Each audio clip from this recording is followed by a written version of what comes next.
for a story. "Are you okay, miss?" asked the taxi driver. He could see in his mirror that the American lady sitting in the back seat was having a hard time keeping down her expensive lunch. "No, I am not. What is that awful smell?" the woman asked. The taxi driver smiled to himself. He often had to explain the smell to wealthy foreigners after he had driven them a kilometre or so away from their hotel. It was not something their sensitive city noses were used to. "It's just the sewage, miss. The pipes from the toilets are old and the weather is hot in India," he explained. "There are many people in Bombay. The pipes get very full." The taxi driver almost felt sorry for his passenger. She was middle-aged, but had a pretty face and shiny dark hair, though her teeth were too big for his taste. Yet he could see, as he closed the windows and switched on the air conditioning, that many men would find her attractive. But he had long since learned to distance himself from the delights of his lady passengers. He thought of himself as a professional, like a doctor. He was above such things. "Don't worry, miss. There are no more big sewage pipes in the village where we are going," he added helpfully. "Thank God for that," said the woman, who was now beginning to wish she had not asked for the windows to be left open in the first place. "No, they use cesspits, big holes in the ground where they put all their—" "Thank you, driver," the woman said quickly. "There's no need to go into details. I can imagine." Desiree Malpin, in fact, had one of the best imaginations in her business. She was a senior journalist for the National Diary, a publication which was proud of being America's #1 magazine for lovers of the truth. Other journalists who wrote for more serious newspapers disagreed. They said that the National Diary loved scandal and dirt, and didn't care how much it changed the truth in its stories. The journalists were right. Lots of pictures and lots of scandal. That was the National Diary's recipe for success, and Desiree was one of the magazine's top writers. The taxi drove on a long way outside the city, until the road became rougher. Finally, it stopped by a small group of houses off the side of the road. "This is the place, miss. It's the house to the left," said the driver. He pointed to a house that was slightly larger than the rest and still had some white paint on its walls. "But it's so small," Desiree said in surprise. "Best house in the village, miss. The family has been there many, many years," said the driver with some pride, as if he knew the famous writer who had lived there, though he had never met her in his life. This was the house of the late Nairi Singh, the former society beauty and writer, whose highly praised novels had been made into several films and who had won the Nobel Prize. Or was it the Pulitzer? Desiree wasn't sure. She had never read any of her books. She knew, however, that Nairi Singh had been killed 2 months ago in a car crash just outside Bombay. Some people said she had been driving to the house of an Indian film star. A married film star. Desiree felt sure that the crash had been no accident. It wouldn't be the first time that such accidents had been arranged. Perhaps there was a jealous wife involved, or maybe an angry relative who could not stand the scandal or embarrassment to the family name. She had a nose for a story, and when Desiree Malpin smelled a story, there would be a story. And if there were no facts behind the story, she would think of some. She looked at the window of the house. A figure was moving. There was somebody still living in Nairi Singh's house. But who? Desiree took a few close-up pictures of the house. She always liked to take her own photographs. They gave a personal touch to her stories and made her some extra money. "That's fine. Take me back to the hotel now, driver. I'll come back sometime and take a closer look. And, driver—" "Yes, miss?" "Next time I ask you to open the windows for some fresh air, don't," Desiree said decisively. While Desiree was going back to her hotel in the taxi, Gopal Singh was looking at the old brown photograph of his younger sister, Nairi. It sat on the table next to the sweet-smelling flowers he replaced daily. She looked as he would always remember her, a beautiful young woman whose intelligence shone far beyond her own country.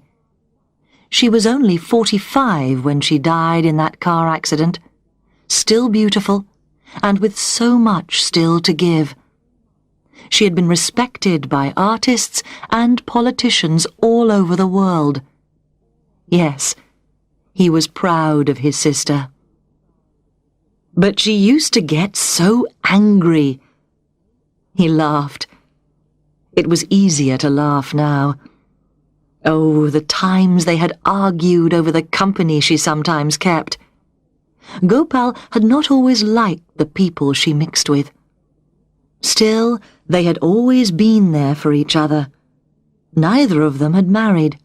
She was married to her work. He had always looked after her, though he would never have admitted it to his proud, brilliant sister who, in many ways, had been a child still.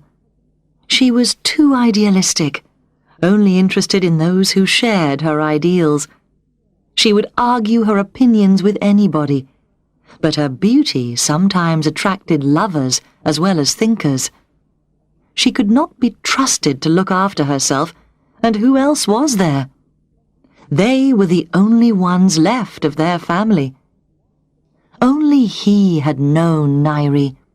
Only he had understood her ways, her needs, perhaps more than she did herself. And now she was gone. People seemed to want her even more since her death. But it was still Gopal who looked after her memory and her work. He kept away all the journalists and other people who wanted a part of his sister to take away with them. She had given them her work, her wonderful books. Why should they want the part of her that was left to him? The part that was his sister. She had put her life into her work. Wasn't that enough for them? Gopal had always been there for her. Even when she had mixed with the most famous people in India, she had always come back to her faithful brother and their peaceful little home in the village. Always. Now there was a growing number of curious eyes, cars that stopped and looked, tapping on the windows, notes through the door. What did they want? Didn't they know she was dead? But he would stay. He would end his days in the house that held his memories, wrapped in the sweet smell of flowers. What else could he want? The Excelsior Hotel was famous for its quality and luxury. It was the place to stay at if you were at all important or wanted to be thought of as being important. It was always full of foreign journalists. Whenever they were working in Bombay, foreign journalists always chose the Excelsior. Its attraction to journalists was obvious. It was a good place for both valuable information and scandal. Who knows what famous guests might say after too much wine at dinner?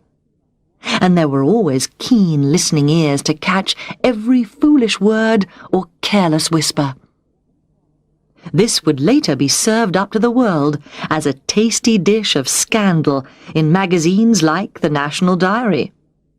There were always plenty of readers hungry for details of the lives of famous people, especially if those details were interesting and personal. That was why Desiree Malpin was staying there. That evening at the hotel, Desiree sat at her table in the lounge, looking at the setting sun through the windows. She was pleased with herself. She kept a glass of white wine with her, but drank very little of it. This was what she always did. It meant that she could refuse offers of drinks from interested men while keeping a clear head herself. She was very good at listening to people who first drank too much and then said too much. On the few occasions when the conversation went from the boring to the exciting, she could reach into her handbag and switch on her tiny tape recorder, a very useful machine indeed. Desiree was there to interview one of India's top film directors, Raj Patel. He was about to make a film based on Indian summer, Nairi Singh's last novel. The Indian film industry, centered in Bombay, was becoming popular in the West, where it was sometimes known as Bollywood. Desiree had no interest at all in Indian films or their directors, but her boss had told her that she might find out more about Nairi Singh and her film star lover. If anybody knew him, Patel did. She recognized Patel coming towards her. He was quite old, well over 60. Desiree preferred younger men, and was dressed in an expensive white suit. He was smiling and holding a gin and tonic. Desiree knew that older men were attracted to her. It was useful, though it could be risky if she stayed too long and they became too interested. She could see already that Patel's eyes were attracted by the necklace that sat above the low neckline of her dress. But she could handle herself all right. This guy would be no problem, she could tell. Patel came up to her and smiled. "Miss Malpin, if I'm not mistaken." Desiree held out her hand as she welcomed him. She was expecting a handshake, but Patel took it and gave it a kiss instead. It felt wet. "They didn't tell me you were so handsome, Mr. Patel." "Oh, you know how to please an old man, Miss Malpin," Patel said as he laughed. "But I was surprised when your magazine said it was interested in my latest film production. In fact, I'm pleased that the West is finally taking an interest in Indian cinema."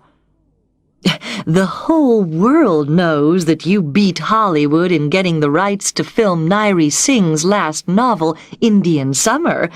Naturally, everybody wants to know about it, especially since Nairi Singh's death," said Desiree, as she switched on her tape recorder. "Well, I've always wanted to film Nairi's novels. I think it's best that her work should be filmed by Indians in India." "I hear that Nairi had quite an interest in Indian films and in film stars. Is that right, Mr. Patel?" And so the conversation went on.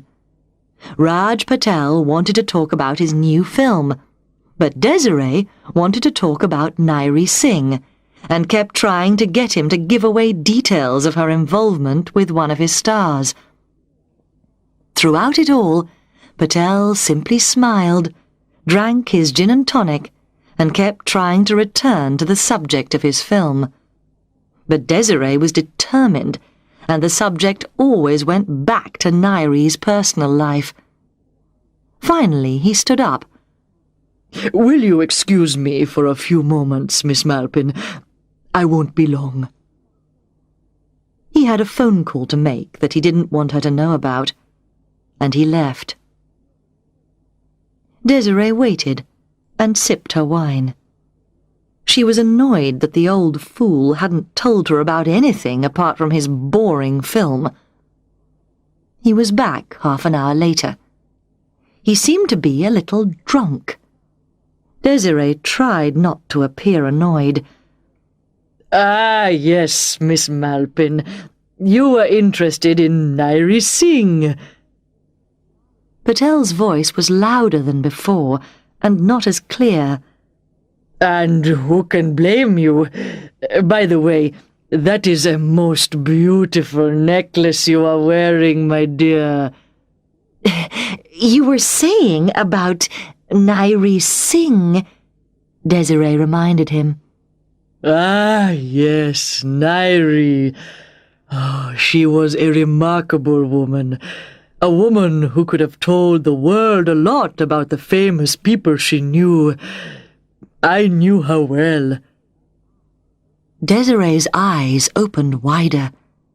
Nairi Singh's secrecy and hatred of publicity had been well known. "Really? And did she tell you about her secrets?" "Not at all." Desiree almost got very angry, but decided that silence was the best approach. She was right. "But," he continued, leaning over towards Desiree, "she once told me, as her friend, that she kept a diary. If the world only knew the secrets that I have written in this diary," she said to me, "they would be shocked." "Shocked?" said Desiree. Patel looked at her with a concerned expression. "Oh, if that diary were shown to the world, I tell you, there would be scandal. Scandal! Some people would be in serious trouble, I tell you. It's a good job her brother keeps it safe, or there would be a lot of respectable public figures who would be—" "She has a brother?" "Oh, yes. Her older brother, Gopal, her only relation. He was like a father to her. Yes, he has all her things, including that diary. It's safe in his hands. He's just a lonely old man who lives for his memories of his sister. He'll probably get rid of it sooner or later." "Get rid of it?" thought Desiree. "Not if I can help it." While Desiree was deep in conversation with Patel, Professor Cyril Whitelaw was enjoying a cool glass of iced lemon tea in his small but comfortable room at the Excelsior.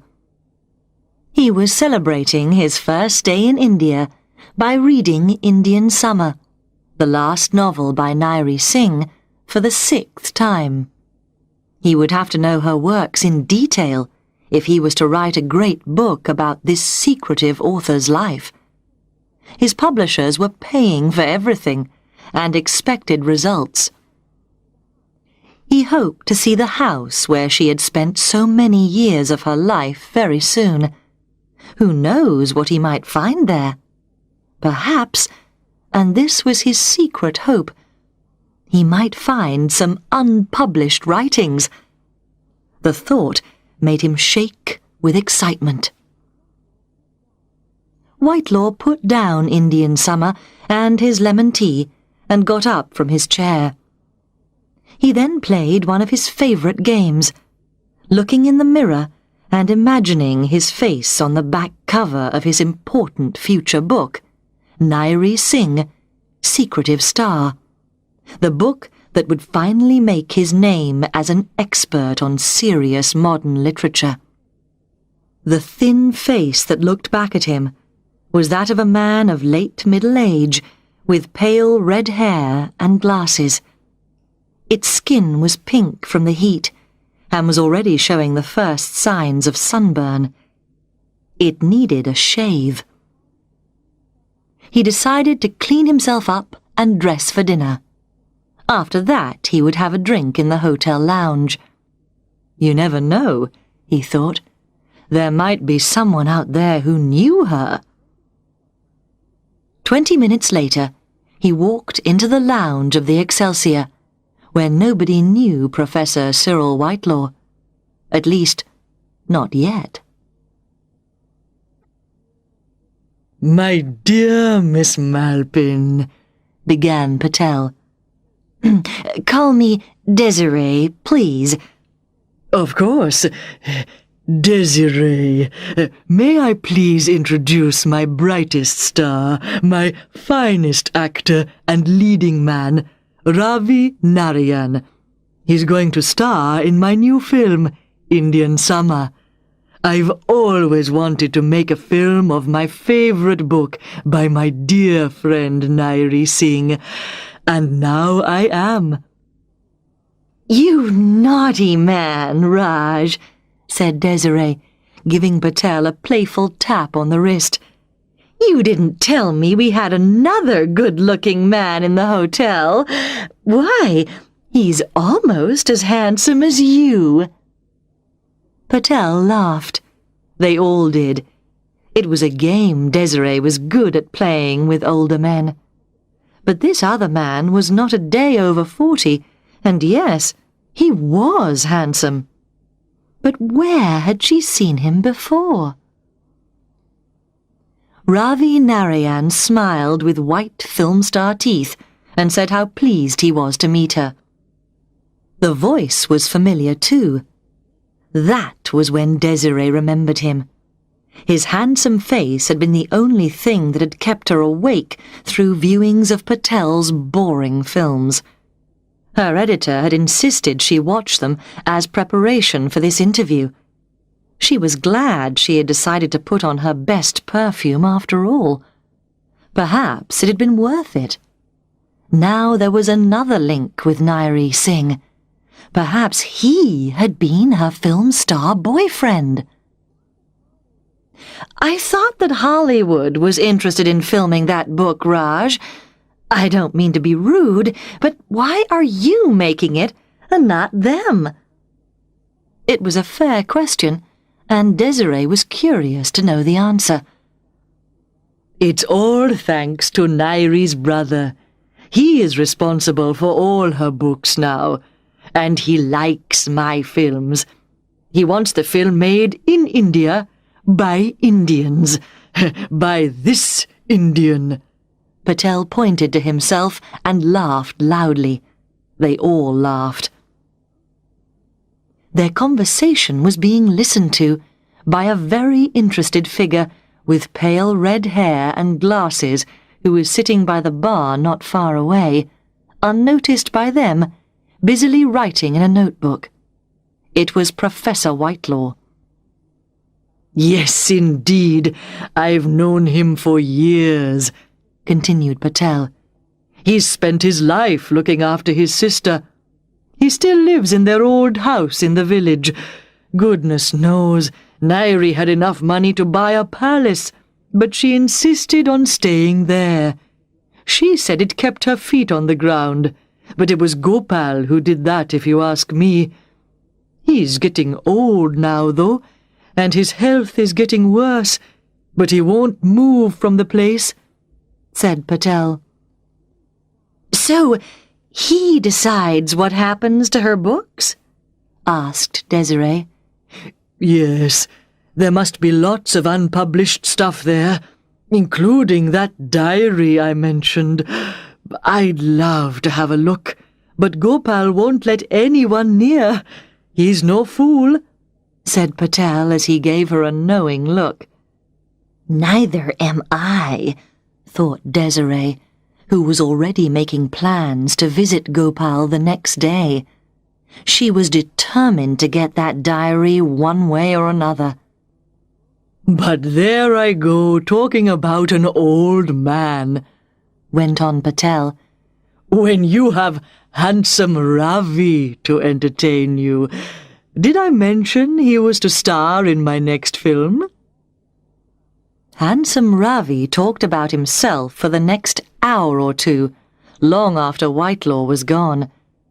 It soon became clear that Ravi had never even met Nairi Singh, and he didn't seem to notice Desiree's necklace at all. The next morning, Gopal Singh was looking at the rising sun from his bedroom window. He was glad he had agreed to let his old friend Raj film Indian Summer. Nairi had always said that foreigners should film her books, because only they could see India with a fresh eye. He had always told her that was nonsense. They had argued about it, but what in the end could he say? They were not his books, and that was that. But now he was responsible. He would do what was best, at last.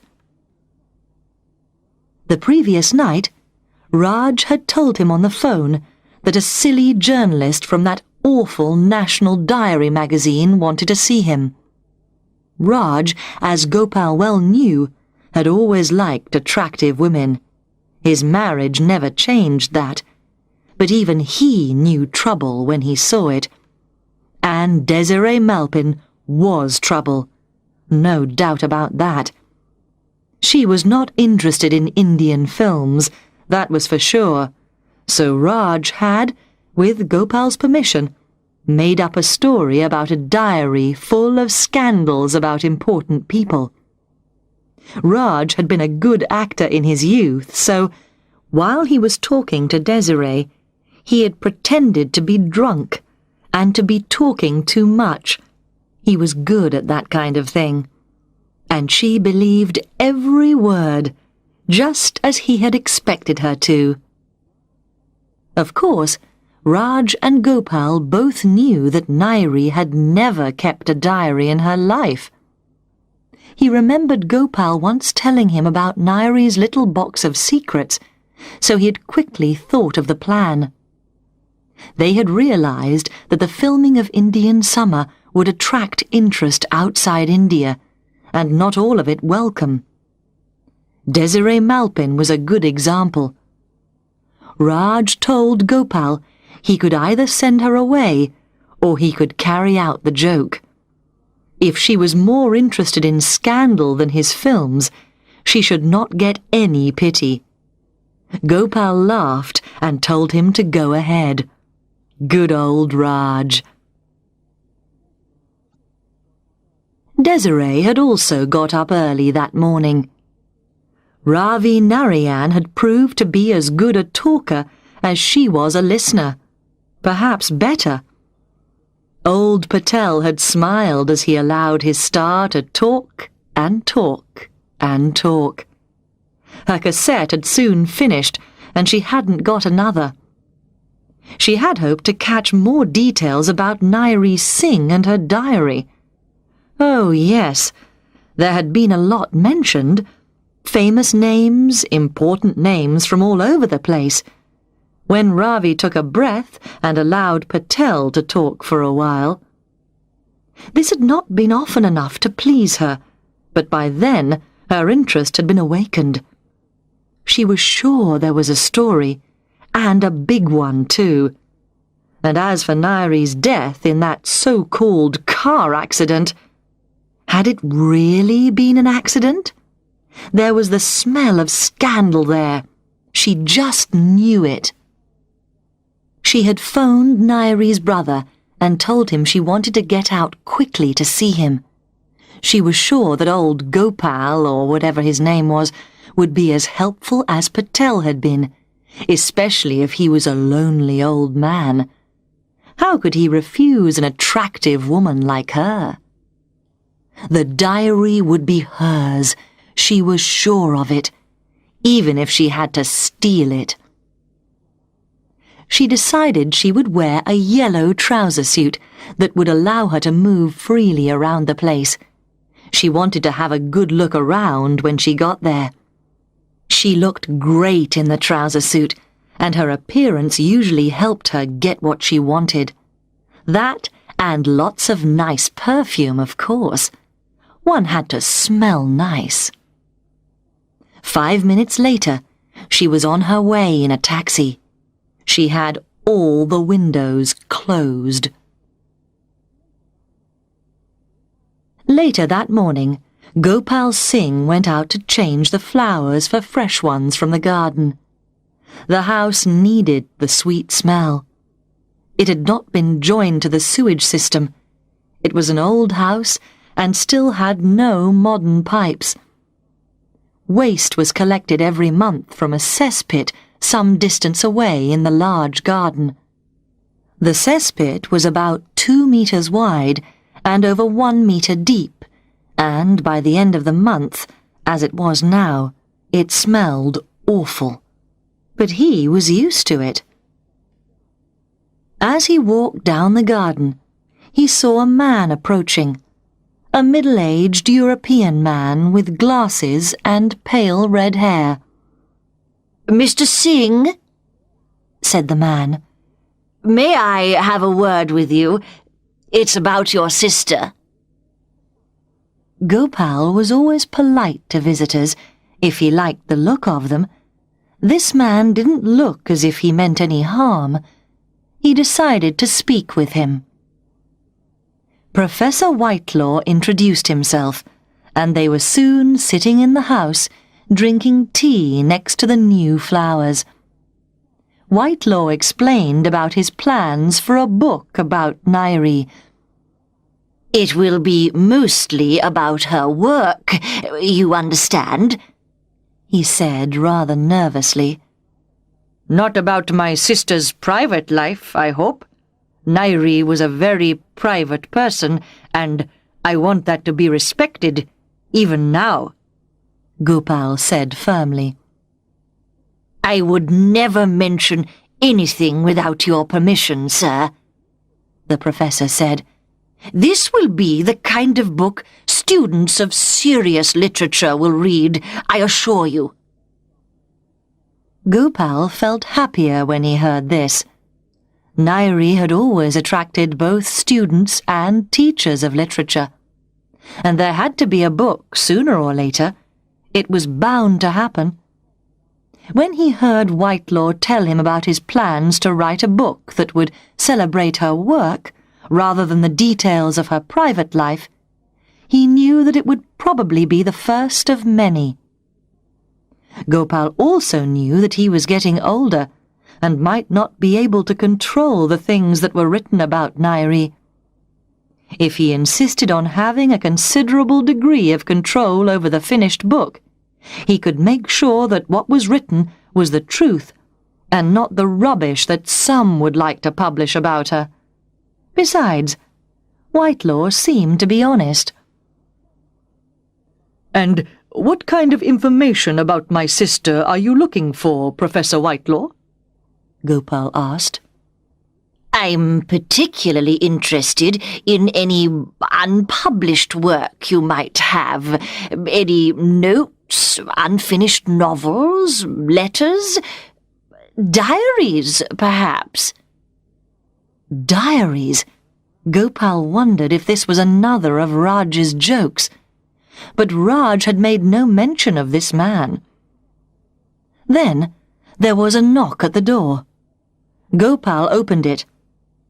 There was an attractive woman in a yellow trouser suit standing there. She was smiling and carried a handbag. He could smell her perfume. This must be the woman from the National Diary. Gopal smiled and let her in. Desiree thought the old man was smiling for a different reason.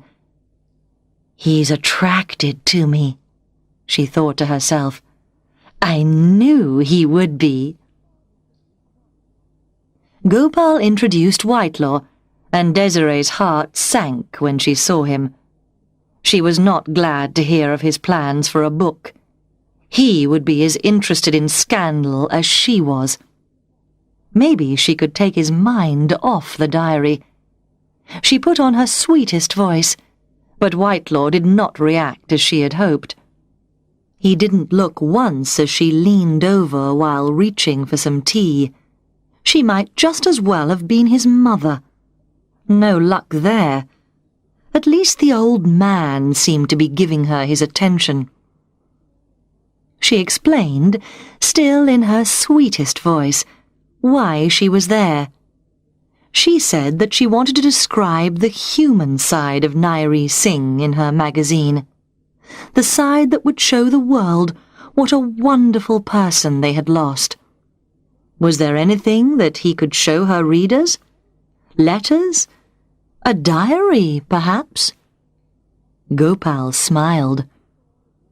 Come, let us all walk together in the garden. Then we can talk, he said. Gopal picked up an old metal box from a table, the kind with a lid and a lock, and carried it with him. He led them past the flowers by his sister's photograph and out to the garden path. There was an unpleasant smell. At first, the smell was not too bad. Then, as they went on, it got stronger. My sister was a secretive woman, said Gopal. She knew many important people, many famous people, but she never said anything about her private conversations with them to me or to anyone. She respected her friends, even her enemies, and would never repeat to anyone what they said to her. As they walked, the smell became almost too much. Desiree's face was turning pale, and Professor Whitelaw, too, was looking very uncomfortable. Gopal went on. This box contains the only real secrets my sister ever kept from me. I once promised her I would never open it, and I never have, even though I have the key. He stopped and looked at his two guests, who were both trying their best not to be sick. This cesspit, which you see in the ground in front of us, is to be emptied tomorrow. It contains the sewage from the past month. They could see it in front of them. It was almost full, and the smell rose from it like an evil ghost. Then Gopal did an extraordinary thing. He threw the box into the cesspit. It went through the air and landed in the middle. Desiree and Whitelaw looked on helplessly while the box sank slowly to the bottom, leaving only a few bubbles in the brown liquid. If you really wish to know the secrets in that box, they are yours. I will be at the Excelsior this afternoon. In fact, my good friend Mr. Raj Patel will be arriving to take me there at any moment. The person who brings me the box may collect the key from me in the lounge of the hotel at 4 o'clock this afternoon, just in time for tea. Goodbye for now, my friends. It was a delight meeting you both. Perhaps we shall meet again. And Gopal walked down the garden path and left them there. Their eyes went from him to the cesspit and then to each other. Both of them wanted the box and what was in it, and there it lay, separated from them by deep, bubbling, brown sewage. Raj Patel and Gopal sat drinking tea in the Excelsior lounge at 3:45 that afternoon. Music from a string quartet was playing. As they laughed together, a third person came to join them. It was Professor Whitelaw. I'm sorry, Mr. Singh, but I just couldn't do it. Not for anything. I'm afraid I have rather a weak stomach.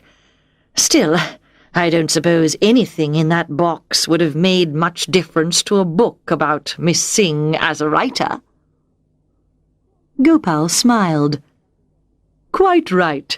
Think nothing of it, Professor Whitelaw. I hope you did not mind my little test of your, intentions. I can see you are a man with high standards. Now, do sit down and join us for tea. Let me introduce you to my good friend, Mr. Raj Patel. He is a very fine maker of Indian films. For the next 10 minutes, they all chatted about Whitelaw's ideas for his book, and Raj Patel's plans for Indian Summer, starring Ravi Narayan. It was almost 4 o'clock when Desiree Malpin arrived with an old metal box in her hands. She was wearing a loose blue dress and smelled of strong perfume. But there was another smell mixed in with it, a bitter, unpleasant smell, which defeated all the efforts of the perfume to hide it. Her hair was still wet, as though she had just come out of the shower. She smiled, but it was an angry smile. She placed the box in the middle of the table, almost knocking over the vase of roses. Well, Mr. Singh, here it is. I got it out. None of those taxi drivers would do it, so I did it myself. Ruined my clothes and had to pay for the damned taxi to be cleaned. God knows what they thought when I finally got back here. But here it is. Now, are you going to open it? Of course, my dear. At once, said Gopal. He took a key from his pocket and didn't seem to mind that the box was not entirely clean. He turned the lock with a quick motion of his wrist and held the box out to her. Take it. It's yours. Desiree took the box and, looking very pleased with herself, opened it. She took out some old pieces of newspaper, which had gone brown and hard with age. She looked at them and stared at Gopal angrily. What on earth are these? Gopal Singh looked at the old papers. Cricket reports. Oh, we both loved cricket, but I hate reading results of matches I haven't seen, and Nairi loved collecting them.